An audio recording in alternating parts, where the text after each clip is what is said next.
My name is Linn Gould, and I'm honored to be the moderator of this AIR panel today. I am the Executive Director of Just Health Action, a nonprofit health equity organization here in Seattle. I've been working on environmental justice issues in the Duwamish Valley in South Seattle for the past 17 years. Environmental justice is about giving all people an equal right to live, work, play, and pray in a healthy environment. Environmental justice is about the fair treatment and meaningful involvement of all people who have been disproportionately exposed to pollution laws, policies, and practices. Due to the COVID-19 pandemic, our community is spread all over Washington State, the US, and perhaps the globe. We ask for those engaging in this environmental justice event to each take a moment to reflect on the lands on which we reside and to acknowledge all of the ancestral homelands and traditional territories of Indigenous peoples who have been here since time immemorial and the environmental injustices that they have borne.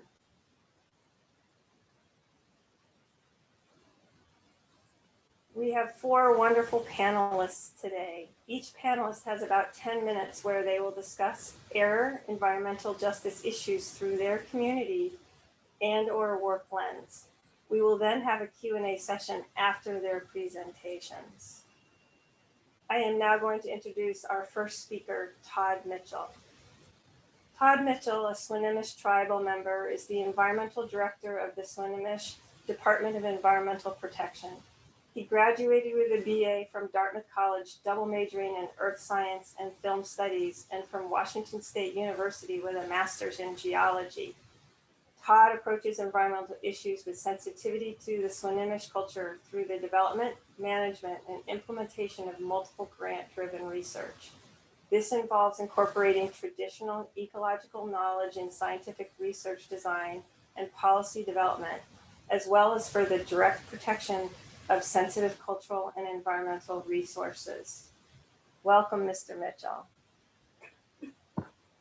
Good afternoon. Thanks for the introduction. Yeah, that's the quick of my background, right? My traditional name is Swaleda, passed down from my ancestors, both at Tulalip and Upper Skagit. And yeah, as Indian people, we hold our, oh, can you hear me? Okay. Yeah. Somebody said they couldn't hear. Yeah, we hold our Indian names dear to us, that connects us to our ancestors. And, you know, a long line of people that held this name. And for my family, it's myself and my father and my son hold this name, and it helps us ground us to our tribes and our peoples and our families, and really to our environment. So today we're talking about air quality. So yeah, from my perspective, so these words are my own. But as a Swinomish tribal member and working for the tribe for the past 20 years in environmental protection, definitely seen a few things. And yeah, for air quality, our tribe has, we actually have an air monitoring program that's been in place for probably over 25 years. So we monitor for criteria, pollutants on our reservation. And we actually have two monitoring stations and weather stations associated with that. But we also have a single weather station. So, but I think, our work in the criteria pollutants is, been ongoing for a long time, since we are right near a couple of really big refineries.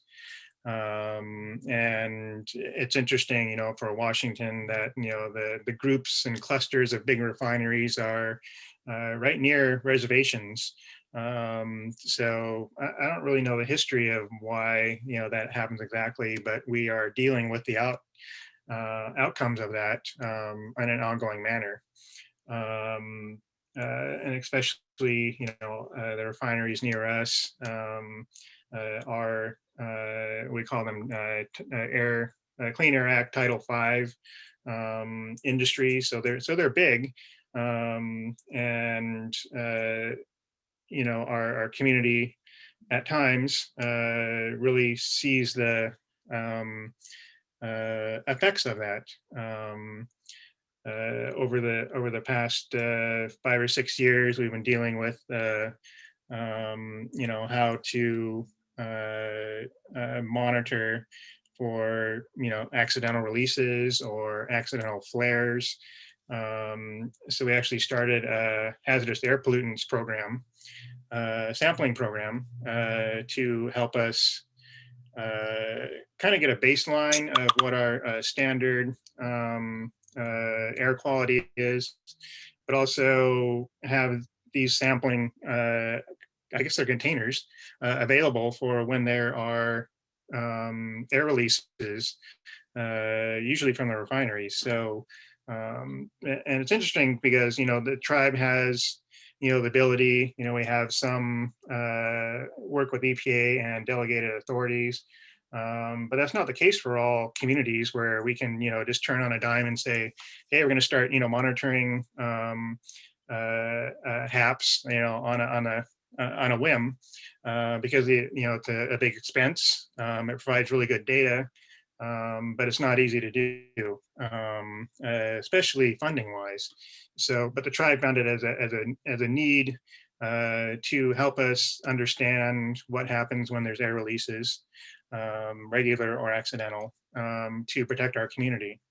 The last big air release was, one of those, ended up being one of those kind of perfect storms, where the air release floated right down over the reservation, and there was air stagnation. So it sat on top of us for a while, and it affected our community, especially our elders. So we've been, working since then to try and figure out how can we protect our community, but also how can we notify our community in a more quick manner of what exactly is happening. And I guess we're all kind of used to sheltering in place now because of quarantine. But that's not something we regularly want to do for air quality. Since it's almost like, the air and the water are hopefully a given that those things are clean, and, people can breathe and drink water without worrying about either, short-term effects or long-term effects. So the tribe is lucky in the sense that we have capacity to do these kind of monitoring things, capacity to respond when we have these events, and capacity to protect our community, whether that's because of these air releases or from wildfire smoke. But I think, our tribal government is very community oriented. So I think we're one of the few tribes in EPA's Region 10 to have an air monitoring program, and we rely on that to hopefully hold people accountable to their permits and federal regulations. And yeah, especially hard when we see those releases, and it's hard to respond when sometimes we don't know what the nature of those releases are. Because our tribal people spend a lot of time outside, and want to make sure things are safe for them. So yeah, with that, I'd like to kind of wrap it up with that.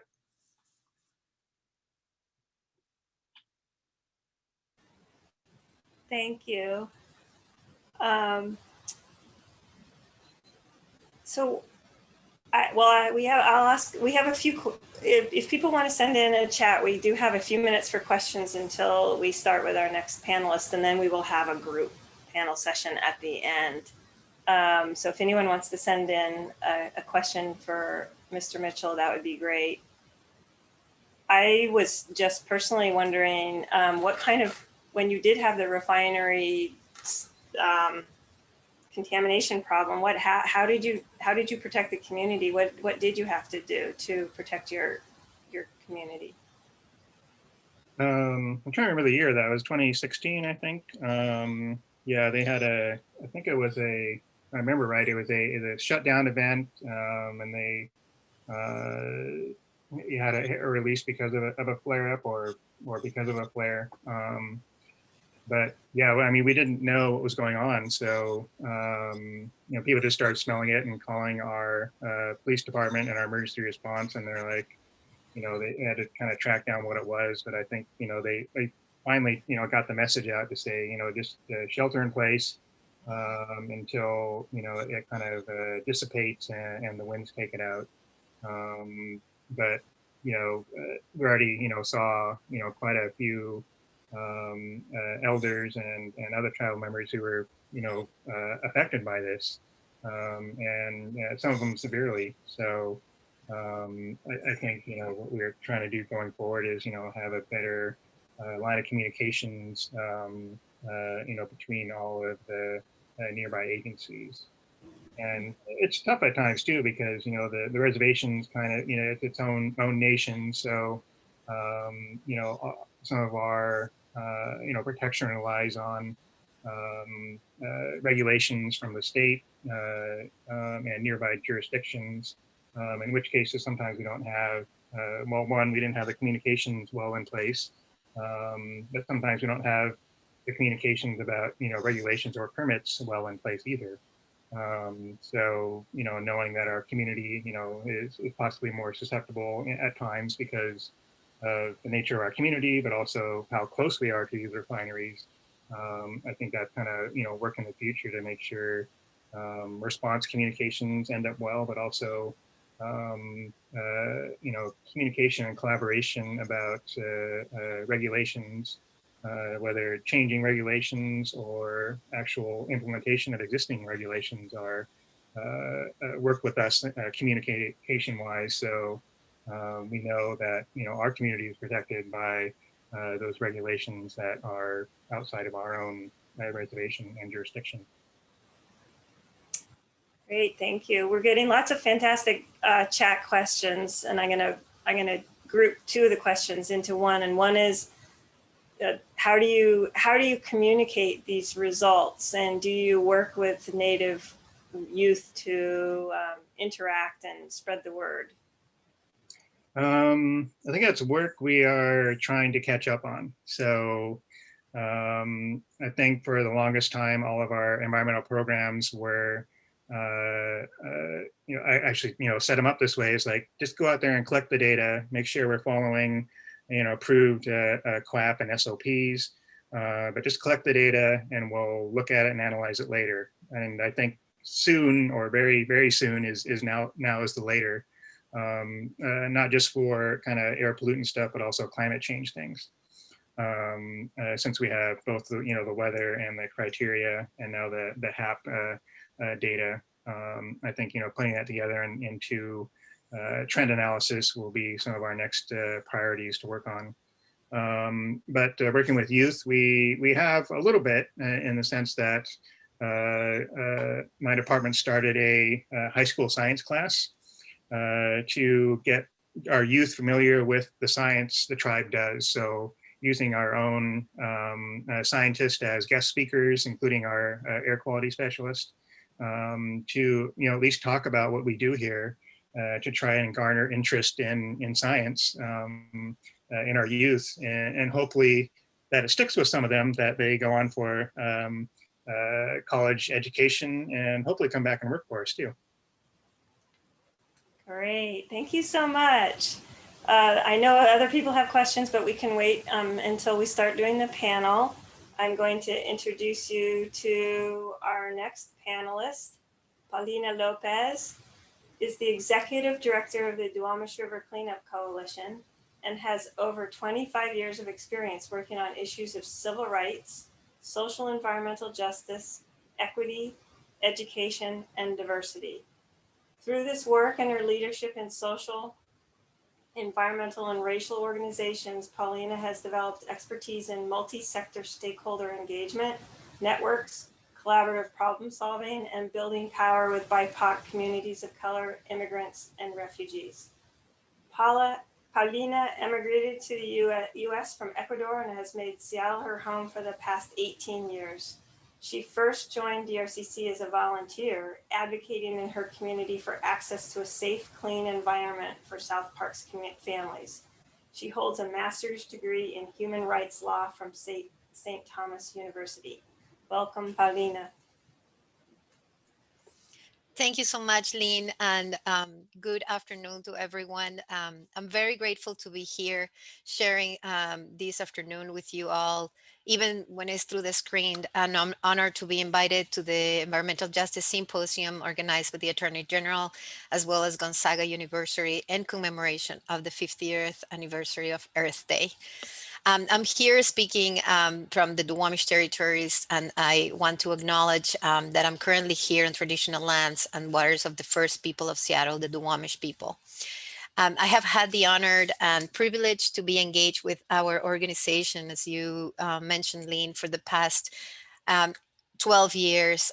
Before I became an executive director, I did start as a volunteer, as a concerned mother living here in the neighborhood, but I have always been passionate about meaningful interactions and involvement with community, making sure that quiet voices are amplified and assuring that a community has a comfortable seat on the table when hard decisions are being made.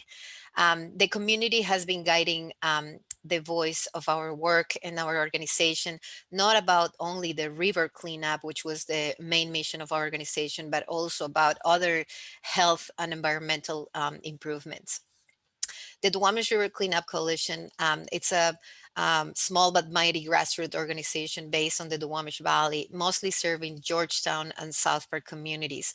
And we have been involved in all the aspects of the cleanup of the Duwamish River. Making sure that we are working hard to ensure that the cleanup meets community standards and restoring environmental health, reflecting priorities, values, and the will of the people where we live and where we work. Additionally, in the past few years, our organization has been focusing on engaging on building community capacity, leadership, and power to those directly impacted, and co-creating with community groups, government agencies, and organizations to implement effective, meaningful actions where we can keep those responsible but also accountable of those environmental injustices and emphasizing on climate justice. So before I continue, I want you to talk about the community where I live in and that I work for. So I would like you to imagine the following. A beautiful, diverse community where many flavors, colors, when you walk around hearing multiple languages, when you walk into a local school, dual languages are being offered, representing majority of the cultures. A community full of children, youth, families, who through the years have been contributing to the betterment of the community. Lots of birds, lots of eagles, but struggling every day trying to find the trees to survive. Unfortunately, I also wanted to keep drawing into this picture that many of these children I mentioned and youth breathe toxic air every day. Majority thinks asthma, it's a normal thing because they experience it and they see it every day. Many of them have not access to a healthy park where we can go recreate or just breathe fresh air.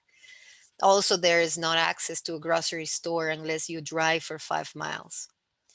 I also mentioned that we live next to one of the most toxic rivers in the nation, a Superfund site, the Duwamish River, who many of our youth described like a piece of chocolate that they cannot even touch or have access to. The neighbors that we have and the neighbors are industries, many of them really operating many years, polluting and going beyond regulations, producing metals.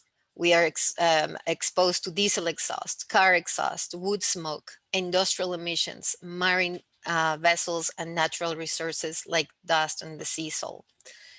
South Seattle, the Duwamish Valley has long been referred as a community with environmental injustices, a community with disproportionately high environmental burdens and risks for fewer environmental benefits than the rest of the Seattle area.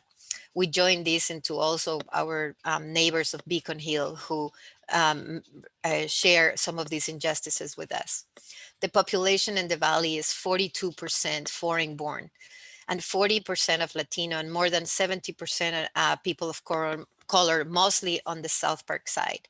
They're representing Hispanic, Latinx, Asian, Pacific Islander, Native, African American, etc. Our zip code 9108 is still below the federal 200% of federal poverty line, with the highest percentage of health reporting in King County. Life expectancy, unfortunately, just checked 2 days ago, it still continues to be 8 years shorter, and with majority of Seattle King County, and a full 13 years, that is 1-3, shorter when compared to another neighborhood like Laurelhurst that is just 10 miles away. We are also ranked for air pollution levels in terms of the diesel particulars, and the second highest for benzene. In addition, to contain the highest number of non-suspected contaminated waste sites and toxic release inventory sites. Multiple sources contribute to air pollution in our valley, and these have been documented through multiple studies that we have done and that I'll be happy to talk to you further. Air monitor studies have also shown that the lower Duwamish Valley has some of the worst quality in the region, but is also known about the local concentration of specific causes of pollution. A persistent barrier to cleaning up air pollution major cities is that it's very difficult to identify localizing the packets of pollution at the block or neighborhood scale. And this is why one of the reasons DRCC, together with other partners like US Forest Service, University of Washington, etc., together with some of our youth, local youth, we just finished a participatory research that was based into a moss study, where it shows that very high levels of arsenic, chromium, cobalt, and lead in moss sample in the trees of the Duwamish Valley. And these were also higher than similar studies of moss in Seattle area parks in residential areas of Portland and Oregon. Arsenic and chromium were generally twice as high as Portland, and metal concentrations found in samples were the highest of industrial areas in South Park and Georgetown, especially along the Duwamish River and residential areas. So why am I telling you all this? I think we live in a very hard and unescapable truth that those making decisions have continued and still continue to significantly contribute to a prosperity of an extractive economy that is still jeopardizing and violating our ecosystem, our health, and our environment. Efforts to reduce pollution and create greener spaces in low-income neighborhoods like ours are made to attract the wealthy and keep the original people that are being historically impacted by all this. And we are seeing it every day through the gentrification that is currently happening. Air pollution produced by some of those industries had caused an increase of our children asthma rates. And we have many studies that have shown how these waste of heat contribute to the transformation into our city in urban heat islands that make us even more susceptible to damaging effects. We should not in any way accept this as a norm. We can continue and we need to stop. And this is why I'm excited to embark in journeys with you as students of law and also representatives of the government, that we need to recognize that it's time for action. We do not need more studies. We have already the data and we have the consequences because we're living it and breathing it every day. It would take some efforts to ensure that a just transition form from a toxic and oppressive system to a productive and restorative one. It would be absolutely irresponsible and I quite frankly think immoral and unjust to leave again low-income communities of color in the dust as our plan progress. It would make us no better than the oppressive powers that are putting this energy to defeat. We know that policies are not yet put in place, but I see this as the opportunity to make it happen. When you still have to fight bureaucratic system and some of the political climate continues not to be in our favor. We already seen it through the measurable health impacts of COVID, mirroring again climate and environmental injustices to our communities of color, those who few access to healthcare, those who don't speak English, those who lack education, and historic institutional racism and inequities. So as we are addressing these historic struggles and environmental justice coming together, we need to be presenting with more strict laws that is going to protect our health. We have a unique opportunity now to elevate environmental justice to a mainstream issue. This is not anymore about protecting the wilderness, saving polar bears, which is very important, as well as orcas. But this is about making our urban and suburban neighborhoods safe, clean, uh, and also where we can feel safe to raise our families. Those who are still polluting need to be punished, and they need to be responsible and regulated.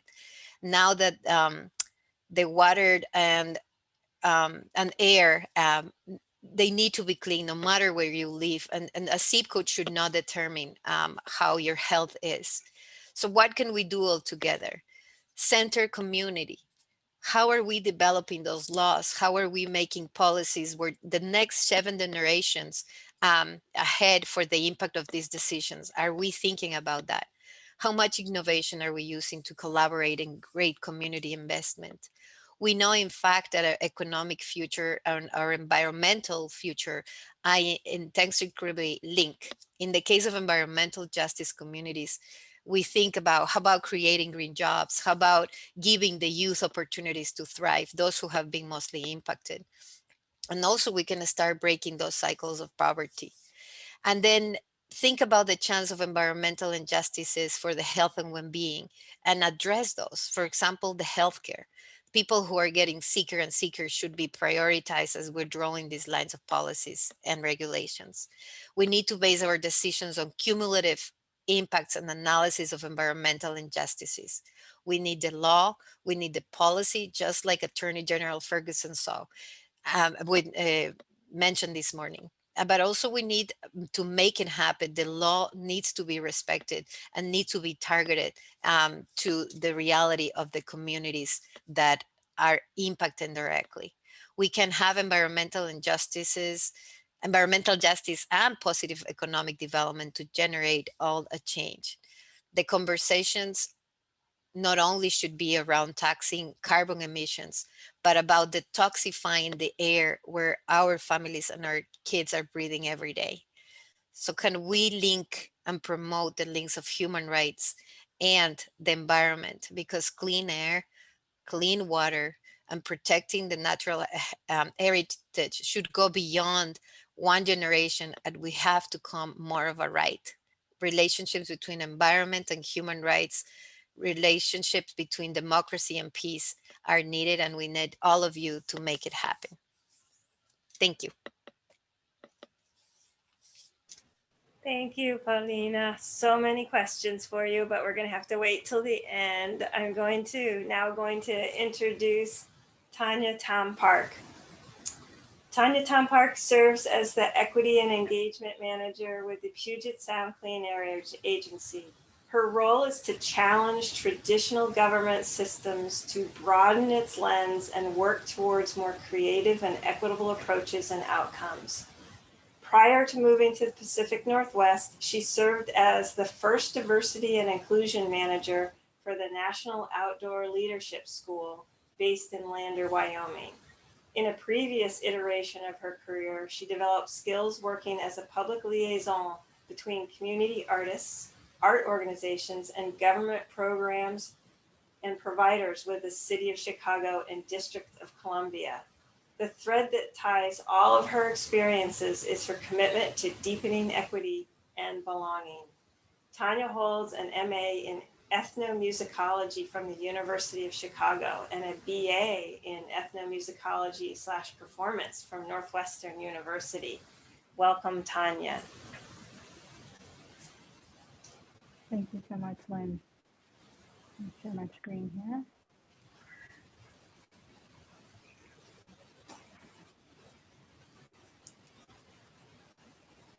So good afternoon, and thank you again.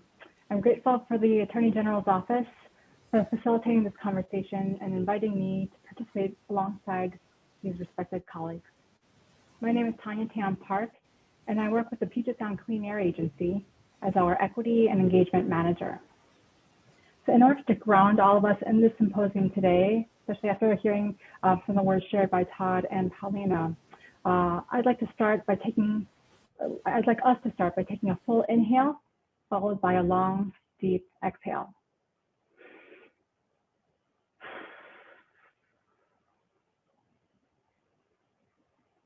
Thanks for that. Although I work with an agency whose mission is to help ensure clean, healthy air for everyone, I will be the first to admit that I often take breathing and the necessity of clean air for granted. That said, I want to share a bit about why this work matters to me. My 83-year-old, limited English speaking, minimally educated, low-income father lives alone in an apartment adjacent to I-5 in the heart of Seattle's Chinatown International District. I am so grateful to know he feels fulfilled living among a community who shares many of his experiences, joys, pastimes, and language. I love hearing stories of how he passes the time with his friends, pre-COVID that is. And yet at the same time, I worry deeply and daily about my father's health, safety, and well-being. I know that the structural inequities he and many other BIPOC communities face leave us more vulnerable on a number of levels, including more susceptible to environmental health impacts. I'm sharing this with his permission, but my father is my environmental justice litmus test. Will he be able to read and understand anything I put together? Will it be easy or remotely enjoyable for him to participate in something I facilitate? Will he care? Will it even matter to him? If the answer to even one of these is no, I know I have to go back and rethink my approach so that it resonates and is relevant. The events of this past week, this past year, and so many decades prior continue to remind me of how critical the need is for social justice and simply humanity to be at the forefront of how I lead on equity and environmental justice. Our progress is so intertwined that I have no choice but to strive daily to ensure folks like my father have a seat at the table, as Paulina pointed out earlier, and can benefit from the work that I do. So to get us started on where I and our agency are coming from, I'd like to provide a little bit of context. This may be review for many of you, but for those who are new, just a quick background. So federally, the U.S. Environmental Protection Agency upholds the National Clean Air Act.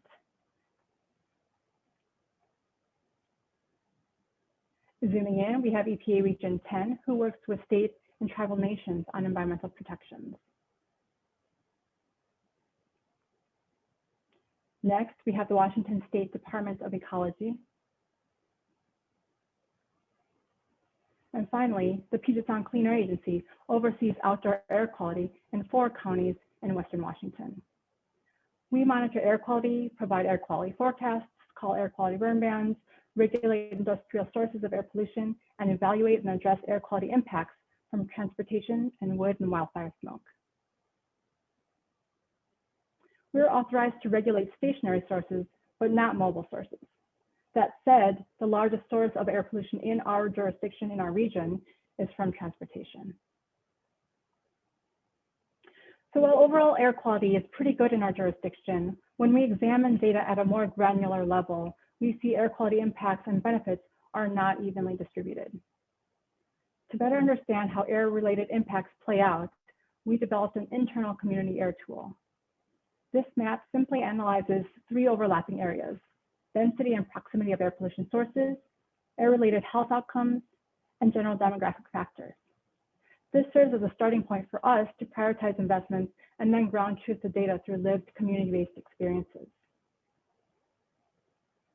Using data from that community air tool, we looked at the top communities in our jurisdiction who experience multiple layers of impacts related to air quality, health, and socioeconomic factors. With our limited resources, we're trying to make investments in these 4 focus communities by listening, learning, and applying lessons to our processes. While we have certainly learned from our early efforts, we also better understand some of the institutional challenges to achieving systemic change and progress. In the interest of time, I won't go through each of the examples listed here or in the next couple of slides, but instead would like to highlight the Do-It-Yourself Filter Fan program, which started out as an educational workshop. So a do-it-yourself filter fan is simply a 20-inch by 20-inch box fan outfitted with a MERV 13 rated furnace filter using a clamp, tape, or metal brackets. These filter fans are highly effective at filtering out particulate matter and relatively low in cost.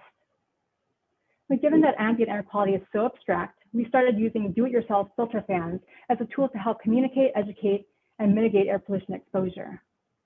We developed a workshop for use in Chinatown International District with our partner Interim.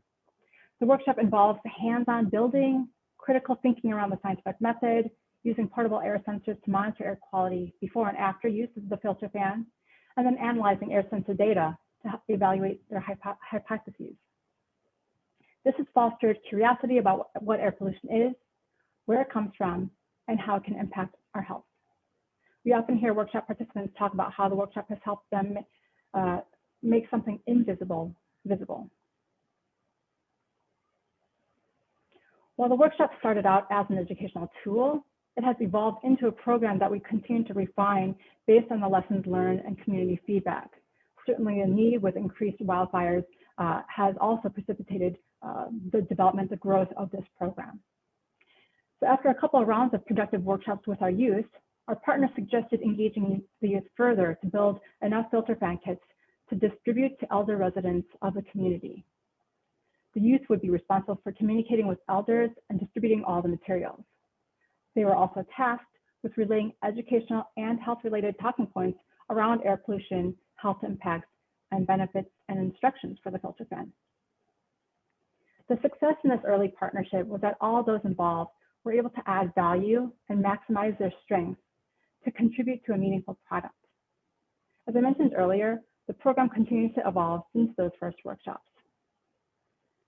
We are working to be intentional about engaging in ongoing two-way conversations to improve and grow. We understand that as government representatives, there's a wide gap over which we are responsible to build the bridge in order to earn the trust of the community. I look over at my colleague Paulina and Linn here with a knowing smile, because that trust building process is real. It's hard, it's fraught with assumptions and laden with expectations. There's a lot at stake for everyone, and we're committed to seeing it through. As I shared in my opening story, in order for us to come close to reaching environmental justice, I know we have no choice but to transparently and authentically engage. This brings me to some examples of where progress can get hung up. Given the increasing rate and severity of summer wildfire events in our region, we want to provide education, information, and mitigation resources to those who need it most. Last summer, we distributed a record 600 filter fan kits among our focus areas, thanks to our community partners. That distribution increase also brought about an increase in broader interest as well as scrutiny. This, in turn, raised questions and concerns internally about how we're accounting for the gift of public funds, which is government speak for legal and fiscal accountability and responsibility.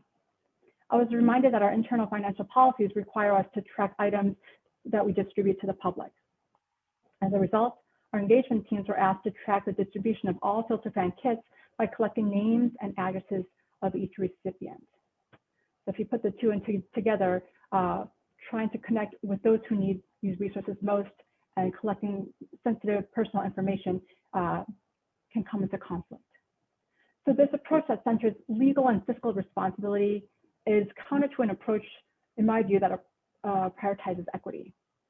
I share this not to disparage our agency, but rather to point out that we are actively grappling with how to truly embed equity into a system that was not designed to account for it. So instead of a two-legged ladder that only upholds legal and financial priorities, we're working and we're aiming for a more balanced three-legged stool, at least, that considers legal, financial, and equity needs. So I've listed a few broad challenges I have come across in this work in the government sector, and some are framed as binary in nature. But I'm hopeful we can work towards a balanced paradigm that says we can be responsible and we can trust our community partners, that we should consider our risks and our impact, that we can address outdoor air quality and understand the intersections with indoor air quality. Thank you. Thank you so much, Tania. Thank you for sharing about your father. And I have to tell you, I've learned so much about filter fans from the Duwamish River Cleanup the Duwamish Valley Youth Corps, and building my own filter fan last summer during the wildfires. I am going to now move on to our final panelist, Dr. Edmuncito. Edmuncito is an associate professor of environmental and occupational health sciences at the University of Washington. He has experience conducting air quality monitoring projects for a variety of health and community engaged research studies. His recent work includes collaborating with regional and state agencies and community-based organizations to develop the Washington Environmental Health Disparities Map. He also served on the mapping subcommittee of the Governor's Environmental Justice Task Force to examine the role of environmental data in planning and policy. Welcome, Dr. Sito. You're on mute. Yes, thank you, Lynn, and thank you to the Attorney General's office in Gonzaga for hosting this very important environmental justice symposium. And that was a great intro to what I'm going to be talking about today. You know, I know that this is a panel focused on air pollution impacts, and I think a very simple view of air pollution impacts is this one, where, you know, we ask, why is there a smokestack emitting pollution into our community? And isn't this the environmental injustice that's happening for our community? And isn't this what's responsible for the health impacts of individuals and community members? And I think, you know, what we're hearing from Todd, Paulina, and Tania is this is an overly simplistic view of what's happening in our communities. And I think it's important to kind of understand the more nuance and complexity of environmental justice impacts that affect communities, not only in Washington state, but throughout the world. This is perhaps getting at a more realistic scenario of what's happening. Communities and individuals are cumulatively impacted by pollution, and it's not just one thing. And so when we think about air pollution, it's air pollution on top of COVID. It's air pollution from the smokestack combined with air pollution from the seasonal wildfires or residential wood smoke. And it's not just air pollution. It's water pollution, it's contaminated soil, it's all the exposures, our food systems and so forth and so on that affect our bodies and cumulatively act on the toxicity that we have in our body and are responsible for health effects. This in itself is a challenging viewpoint of trying to understand all these exposures and all these impacts that we're facing. But I'll add some more on top of it. And some of these things are already been mentioned. You know, Todd mentioned, you know, what's the history for why there's a source of pollution in our community? So much of our conversations these days is about sort of systems and historic racism, structures that have resulted in disproportionate impacts on our communities. And I think it's important to tell these stories and understand the history for why people live in the places that they do, and why pollution also exists in those places, if we're not to make these mistakes over and over again. Secondly, you know, I noticed there was a comment in the chat box, you know, what's the importance of data? I think data are important. I think science is important in order to make the invisible visible. We need to understand the disproportionality of exposures and of sources of hazards within our community. And I think data helps tell that story. And it's important to track with data whether or not conditions are getting better or if they're getting worse. So I think data are important. And I think, you know, the other interesting thing about data is that data are not only telling us about these exposures and these sources of hazards within our community, but they're also telling the story about how resilient our communities are and how vulnerable they are to these environmental onslaughts. And so is it the same when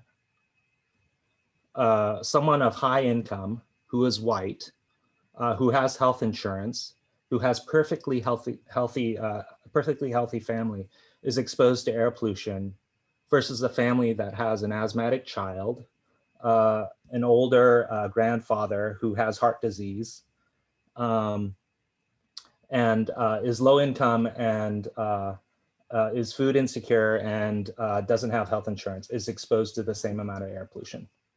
It's not the same. The latter family is more vulnerable and less resilient to the effects of exposures than the more well-off family, as an example. And then certainly, you know, along with the sort of history, it's important to understand, you know, what's failing in our system. And so we have environmental policies, we have regulations. Aren't they protecting our communities? Aren't they protecting our families? And in some cases, I'm sure they are. Environmental oversight, policies, litigation are all important mechanisms that we have to mitigate the impacts within the system. And the final thing I'll mention, which I already alluded to, you know, as these pollutants exist and persist within our communities, this is not a single generational thing, but it's a multi-generational thing. And there's so much within the academic community that we're looking at with respect to life course exposures. And so the air pollution that's affecting me may be affecting my wife, who may be pregnant and who's expecting a newborn child, and the effects on that newborn child, as well as I mentioned, a grandfather, a grandmother who's also exposed. You know, our exposures in different generations and across our lifespans are important, and the health effects that these air pollutants have are different at different stages of life. So with that complexity, I wanted to talk a little bit about solutions and how we've been approaching these cumulative impacts from a data perspective. And this is a project which is conducted in collaboration with a variety of different community groups, as well as state and regional agencies, which you can see here. And we started off by listening to communities. I mentioned already that stories are very important. And we started off by conducting listening sessions across the state with different communities to understand their perspectives on cumulative environmental impacts and environmental justice and climate justice generally. And what we came up with after these conversations were a list of concerns, data that communities wish they had access to in terms of their ability to document environmental exposures and the environmental justice issues. Now, certainly there are a lot of data gaps. We don't have all the data that communities wished for. Some of them, for instance, like asthma. Asthma is a very tricky kind of data indicator because there's a lot of different ways in which we can look at asthma. Similarly, pesticides. We don't have a great pesticides layer.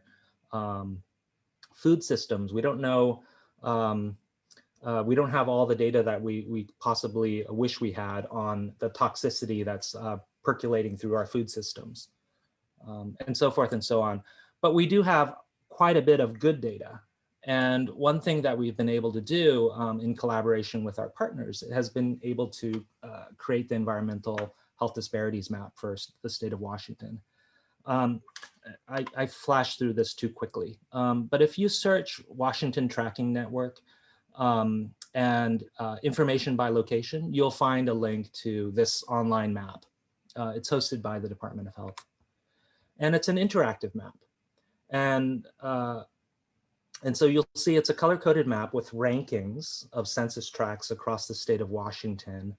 But you can kind of ignore the ranking. I don't actually like to look at the ranking. I like to actually dig into the tool and to see what are the issues for specific communities. And so you can see the rankings actually come up through this equation of combining different data indicators.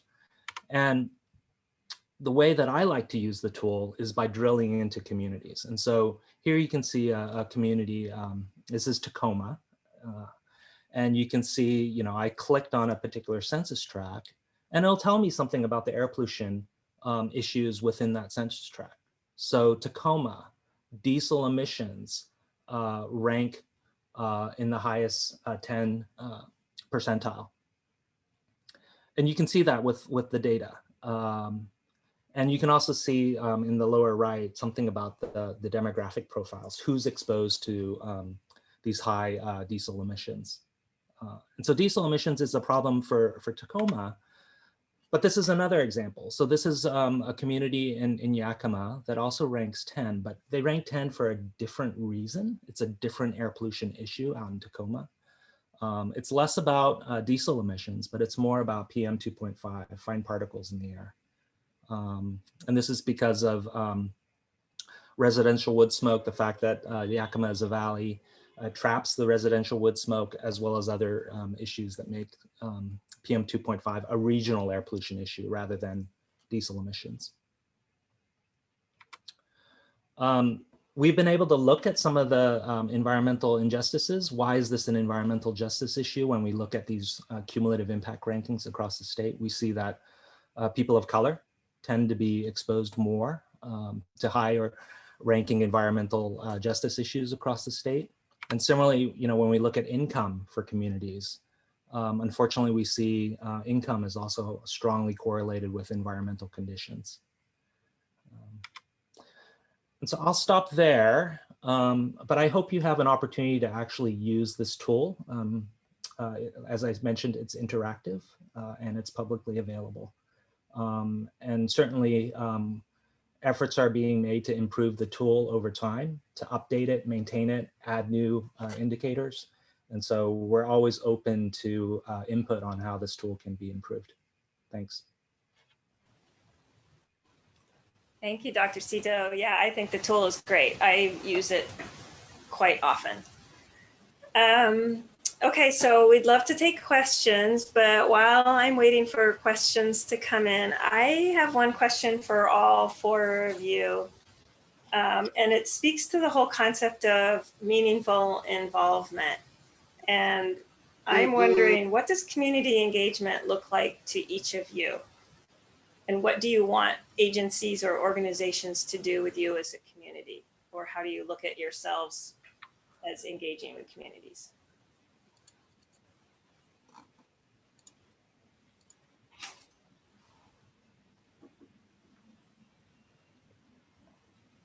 Fine, I'll start.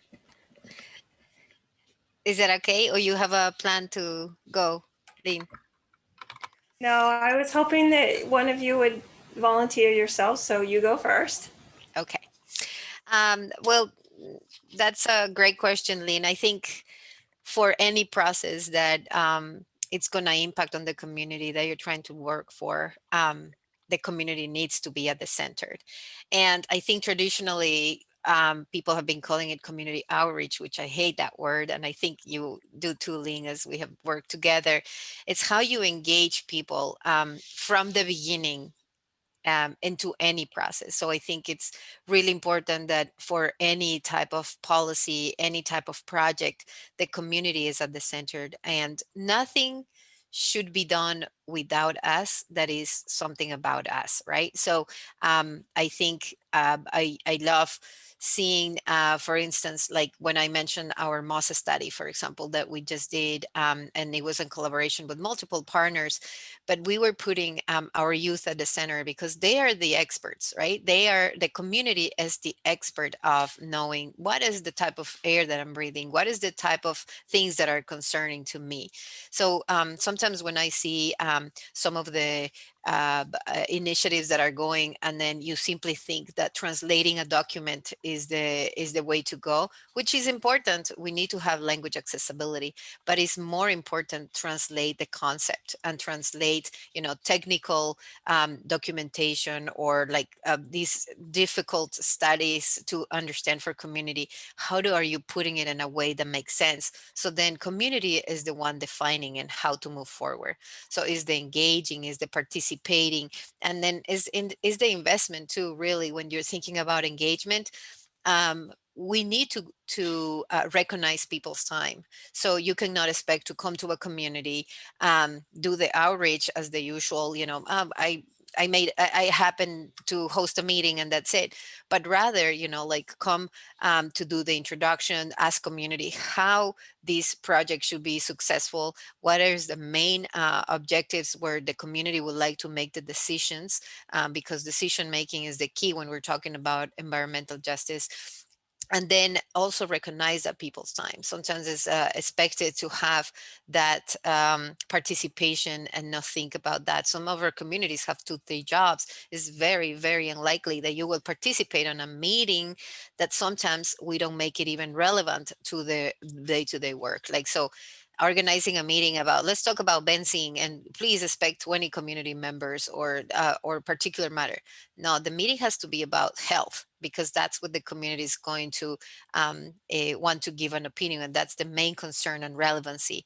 And then let them design what will be the best ways to reach out and the results to really be. Thank you. Thank you, Paulina. Anyone else? Yeah, I'll jump in quick, I guess. I look at, I think I follow that along too, of like the term community engagement sometimes fits, sometimes doesn't. For tribes, I think if we use the term community engagement, I think of that more internally with our tribal staff and our tribal government to our respective community members, tribal citizens, and learning what their needs are. But I think you can also take community engagement in a different track and think about for tribes. We have our own government, and we have different relationships with both federal government and state government. So really, for that kind of thing, it really leads to government consultation. So for trying to meet the needs of our community within the greater community, or the reservation within the larger state, how do we consult on those kind of things related to air regulations, in which big sources off reservation affect things on reservation. So how do we make sure that everybody's protected when they need to be? As we can work with either those state agencies that are directed to provide consultation opportunities for these things, or with the federal government in the same manner also.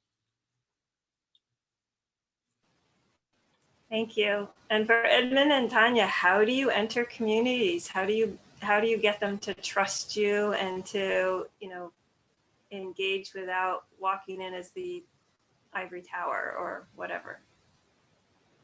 I think I touched on it a little bit, in some of what I shared earlier, but it's certainly about listening and demonstrating that we're willing to take the actions necessary that are going to meet the community at least halfway. One thing I will say is that taking risks and leaps beyond the status quo doesn't come easily or naturally for government agencies. And I don't think that's a shocker or a surprise to anyone here, but it makes it really difficult. For folks like me who have a role within a government institution to push those boundaries, kind of encouraging the systems of the larger institution to get on board with that is a huge task. So I think grace is super helpful, but I get that that's not something necessarily that we should expect from the community, that we need to earn that trust. So at the risk of incremental change for community, as opposed to systemic overhaul, I think government agencies tend to fare better when they have a proof of concept, when there are some demonstrable successes to point to that can help encourage them to step out further and understand, like, okay, that baby step risk wasn't so scary after all. Like, let's dive in a little bit deeper. So for me, Lynn, I think about sort of roles and responsibilities and understanding respective strengths when it comes to community engagement projects. And so sometimes there's a role for academia to be involved, and sometimes there isn't. And sometimes there's better people for the job than academia. And so, for instance, you know, if it's pure advocacy work, you know, sometimes the role of academics is, you know, our hands are tied, especially being a state-funded public university. There's some things that we can't comment on. Research we're great at, and so if there are knowledge gaps and data that needs to be collected, we often collaborate with our community partners to do that. And then in terms of you know, regulation and these sorts of things, again, that's not really our job. Other people are better for that.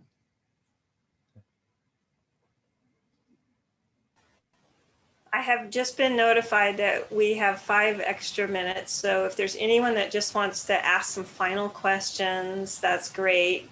While I'm waiting for questions to come in, one question came in for Todd, and that was, have you ever used the purifiers that the Puget Sound Clean Air Agency or Duwamish River Cleanup Coalition is using in your community? Yes, we did some of that last summer. We had the big wildfire smoke events. Yeah, we did it really quickly. Ran around town and, you know, tried to buy, you know, a bunch of the filters and the fans at the hardware stores at the same time everybody else was. So I think we're trying to think how can we plan ahead for that in the future. But also we, you know, for, you know, COVID response, we've been getting a bunch of portable HEPA filters for all of our buildings. So in some manner, we'll have those available hopefully too. Great. Any other questions?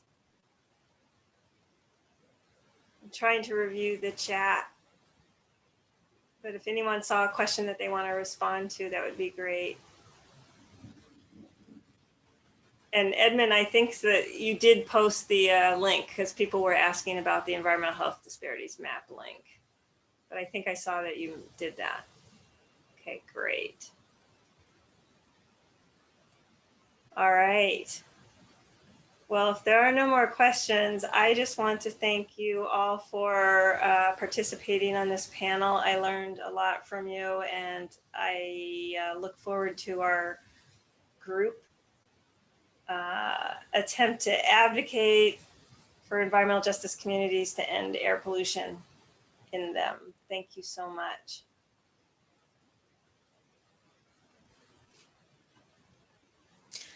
Thank you, Lynn. You were a great facilitator, and thank you to all my fellow panelists. I look forward to a second stage where we are defining actions and we are working together to improve the health, specifically of the Duwamish Valley, but for everyone. Thank you.